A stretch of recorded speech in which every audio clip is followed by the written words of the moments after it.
la vi pasar, sin querer recordé todos los momentos que viví a su lado. Sentí algo extraño en mi interior, porque llevo su nombre tatuado y sus besos clavados en mi corazón. Lo extraño es que olvidé por un momento que me pagó con traición, pero al verla sentí una sensación. Regresó a mis ojos por un momento esa emoción. Qué extraño, ¿será que aún la amo? Que disfrazó mis sentimientos con rencor y olvido, porque sé que solo con ella me siento vivo, que desde que no está siento que no respiro. Quiero gritarle que mi alma está rota, porque la niña que amaba me dejó un mal sabor de boca, que por más alcohol que tome no olvidaré a esa loca. Que es coraje, tristeza y amor lo que al verla me provoca.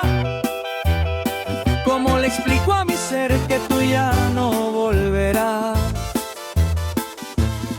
¿Cómo le explico a mi ser que tomaste esa decisión y no hay vuelta atrás?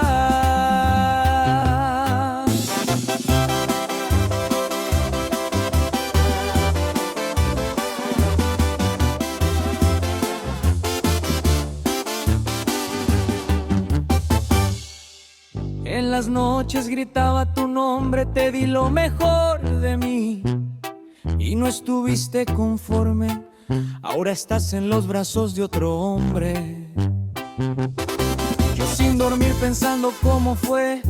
Fuiste la manzana de mi paraíso y cortaste de raíz mi amor y mi fe. Dicen que es de hombre llorar por una mujer y eso ya lo comprobé. Yo sí te amé.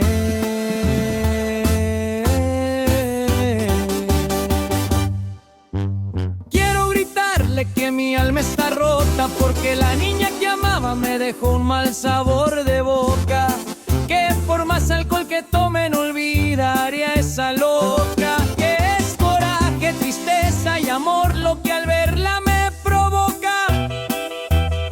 ¿Cómo le explico a mi ser que tú ya no volverás? ¿Cómo le explico a mi ser que tomaste esa decisión y no hay vuelta atrás?